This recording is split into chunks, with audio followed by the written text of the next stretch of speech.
on everybody, this is Noble, and today we're going to be doing an updated version of the Darklord deck profile. So Darklords are a budget deck that's a lot of fun to play. They have great artwork. Basically all their monsters are big boss monsters with high attack power, a lot of stars, and they have a really cool, unique effect to where they can apply their spell and trap cards effects straight from the graveyard onto the field as if they were on the field. And they're easy to get out onto the field as well, the boss monsters are. So this is a really fun deck to play. Like I said, it's a budget, like everything just recently got reprinted again, so it's not expensive whatsoever. And you know, cheap cards, they're beautiful, they're fun to play. Hey man, sign me up. So without further ado, don't forget to like this video if you do like it. Subscribe if you haven't already, now's a great time to do so, and let's get right on into this. So to start off with, we were playing double Darklord and Morningstar. Now I've seen this one played at 1. If you want to do that, that's fine. I personally like 2 a little bit better. Darklord Morningstar is the big boss monster of the boss monsters of this deck. So what he does is he cannot be special summoned. He's the only one that can't be special summoned. If this card is tribute summoned, you can special summon Darklord monsters from your hand and or deck up to the number of effect monsters your opponent controls, which is really cool. When you control another Darklord monster, your opponent cannot target this card with card effects, which will be easy for the most part. You'll probably have another Darklord on the field, especially with his special summoning effect. Once per turn, you can send cards from the top of your deck to the graveyard, equal to the number of Darklord monsters on the field, and if you do, you gain 500 life points for each Darklord card sent to the graveyard by this effect. He looks absolutely amazing. Like, that is such a awesome looking card, my goodness. Next up, we're playing triple Darklord Exshul. This card is the built-in draw power of the deck, basically. So what this card does is you can discard this card and a Darklord card, and then you draw 2 cards, which is really cool. Quick effect, you can pay 1,000 life points and target 1 Darklord spell or trap card in your graveyard and apply that target's effect, then shuffle that target into the deck. You only use each effect of Exshul once per turn. You only special summon Exshuls once per turn. Next up, running triple Darklord Superbia. This is kind of like the built-in special summoning of the deck, I guess, kind of like the Monster Reborn a little bit. Because what this card does is when this card is special summoned from the graveyard, you can target a fairy type monster in your graveyard, accept another copy of this card, and then special summon that target, which is really cool. You kind of want to just throw this into the graveyard as quickly as you can, especially if you have a trade-in, because you get to dump this to the graveyard, which is where you want it to, and then draw 2 cards anyway. And then you get to special summon something else from the graveyard as well, and then go into your plays. And this is a big level 8 monster, 2900 attack anyway, and then you're going to get another boss monster around the field pretty much as well. So this is a really cool card, and you know, it's basically easy to special summon from the graveyard anyway. Next up, playing double Nastin. I did cut Nastin down from 3 to 2. This is a really good card because you can discard 2 other Darklord cards and special summon this card from your hand, and then it has the same quick effect to where you can pay 1,000 life points and then apply a spell or trap. If you wanted to bump this one up to 3, you could do so. It is an easy card to get out into the field. I just wanted to make room elsewhere. I'm running 1 Darklord, however the heck you say that one.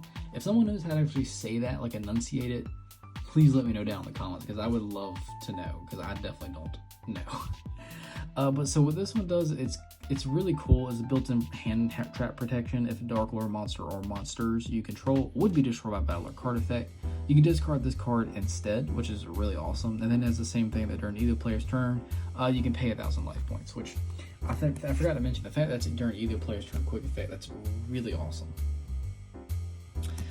I'm running 1 Darklord Unicorn because I have no idea how to say that. You can discard this card and a Darklord card, then target a Darklord card in your graveyard and add it back to your hand. And same thing, quick effect, you can apply a spell or trap card from your graveyard by paying 1,000 life points. Running 1 Darklord Zerato. This is a walking Raigeki. It's a level 8, which is also helpful for the trade-in target. And if you have 4 more Dart monsters with different names in your graveyard, you can tribute summon this card by tributing 1 Dart monster. You can send 1 Dart monster from your hand to the graveyard and destroy all monsters your opponent controls, which is awesome. And then once per turn during the end phase, if you use this effect, you destroy this card. I'm also running the light version of this, which is Darklord Corstia. If you have exactly 4 fairy type monsters in your graveyard, you can special summon this card from your hand, and then when you do, you target a fairy monster in your graveyard and add it back to your hand. The really cool thing about this card and the reason we run it is because number 1 is easy to get out into the field with all you have to have exactly 4 fairies, but you can neither player can special summon monsters, and that is really amazing, particularly in this deck, because if you set up your board right anyway, you're going to have 3 to 4 boss monsters on the field anyway, especially turn 1. And if you're able to go ahead and get this out by having 4 fairies in your graveyard, which is easy to set up turn 1 anyway, you have another boss monster, and now your opponent can't special summon crap unless they get rid of that card anyway. So they're basically going to have to get through multiple boss monsters without special summoning, and most decks can't do that without special summoning, so they're just going to have to scoop. I've literally won just by setting up my board, and there's like 0 negates too. I mean, this is a rogue deck. Not going to the extra deck, like there's not many negates. So, just a wall of boss monsters, and now they can't special summon, and they have to scoop. And it's a lot of fun. And then also this card would be sent from the field to graveyard. It returns to the top of the deck instead. And these are also both trade-in targets as well, which is nice. Running double Darklord Ukkovac, when this card is normal or special summon, you can send a Darklord card from your deck to the graveyard and use the effect once per turn. And the fact that it is not just restricted to monsters, you can also use spell or trap. So if you kind of need something in the graveyard so you can apply its effect, it's basically like activating it straight from the deck is what this card helps you to do. Running double of Indulge Darklord, this is one of the newer ones that came out in Rise of the Duelist. When this card is normal or special summon, you can take 2 Darklord monsters from your hand and or deck with different levels. You set another copy of this card, and then you special summon one of them to your opponent's field in defense position and add the other one to your hand, which is really cool. And then you cannot activate monster effects for the rest of this turn except fairy monsters, which is really not going to be a big deal. Running double Capricious Darklord during the main phase quick effect, you can activate this effect, tribute summon a fairy monster face up. If this card is sent to the graveyard, you can make all monsters your opponent currently controls lose 500 attack and defense for each fairy monster on the field until the end of this turn, which, I mean, that can hurt them pretty badly. You can swarm with fairies. Also running 1 Darklord Nurgle, If your fairy monster attacks a defense position monster, you can inflict piercing damage. Ooh, big whoop. But quick effect, you can pay 1,000 life points, then same thing, target a spell and trap card, and then apply its effect as well. So that's it for the monsters, guys. Let's get into the spells and the traps. So to kick off the spells, we're playing triple Darklord Contact. Now this is a really cool card. It's the built-in monster reborn. You special summon a Darklord monster from your graveyard in defense position. You only activate 1 Darklord Contact per turn. So the really cool thing is, most of the time you're going to be targeting your Superbia so that you can get an additional body on the field. And this is super searchable, so you're not going to have to worry about seeing this card. Also running triple of the Banishment of the Darklords on top of looking really awesome. It's the built-in searcher. You add a Darklord card from your deck to your hand that's separate to the copy of this card, and you can only activate 1 Banishment of the Darklords per turn. So it's also really cool because it's not restricted to just a certain type of Darklord card. You can add literally any Darklord card. If you need a monster, you can grab that monster. If you need a spell and trap card, you can grab that too.